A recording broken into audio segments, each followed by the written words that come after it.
When other high school students were heading down to Florida or the Bahamas for spring break, I was traveling to China with my high school band, or to the Philippines to help build a school, or to Israel to finish up work on a multicultural exchange project, or to Costa Rica with a drama troupe.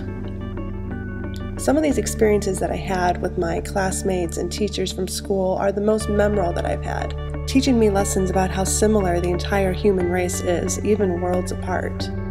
But as I thumbed through journals trying to choose a story to share, I realized that a more powerful evidence of my school experience is laying right in front of me, in the pages and pen marks of my travel journals.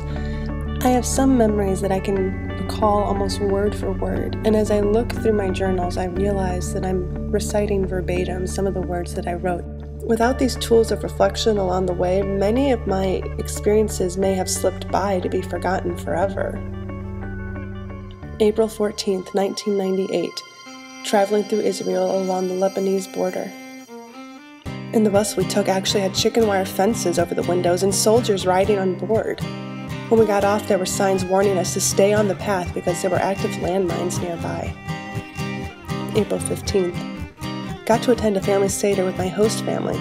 Spent some time sketching as we sang and celebrated. Amazing to feel such warmth without even being able to communicate with everybody. I had to push my bed into the hallway at the youth hostel tonight. Massive gun firing is lasting throughout the night outside. Not aimed our way, but the hostel owners felt safest with us away from outside walls and windows. Since it sounds like machine artillery, though, I don't know if it'll make a difference. Whatever breaks through outside walls will reach us in the hallway. Such a complicated country. So much anger and violence, so many reasons to be angry. But then such history and such beauty. We visited a gorgeous national park, got to play in the water and on the rocks. Nowhere is there water so clear and so beautiful at home. China, March 23rd, 2000. I never remember how young America is until visiting other countries with such old, rich history. One part of the Great Wall that we saw was actually built in the 5th century, and even the newest section that we walked on was built by the Ming Dynasty during the 15th century. Such poverty and such beauty. We just came from this garden where the water and plants worked together in a truly artistic way, accenting the architecture, and then just outside there was a family living in a garage with a flimsy sheet instead of a door. But still, I am constantly reminded that people in any situation can find joy. In the alleyway we walked through of the homeless and poor, a group of old men gathered to play a game, and they were so happy. Philippines, 2001. I'm so homesick.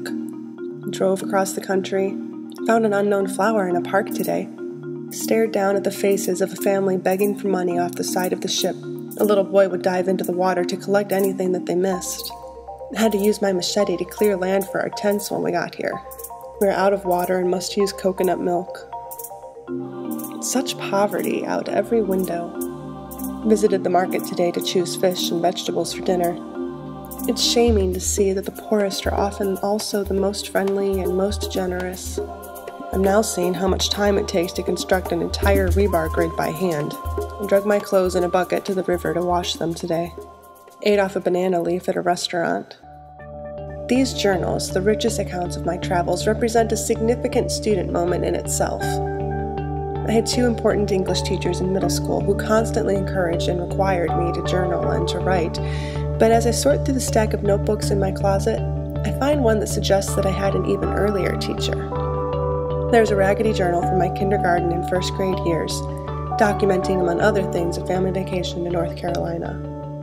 Like the other notebooks, while reading the pages, I can remember writing them. Kneeling on the ground with my notebook on a camp chair, Mom refusing to spell words for me and insisting I try to sound them out myself. I was homeschooled in kindergarten and could read and write proficiently before 1st grade. My mother's work clearly deserves some credit in this memorable habit that I formed early on. While I don't keep a journal every day, I think I will continue to document my adventures. Big changes in my life, rough or complicated times, and of course, my travels. May those pages be a lifelong companion and reminder of the world outside my often limited experience.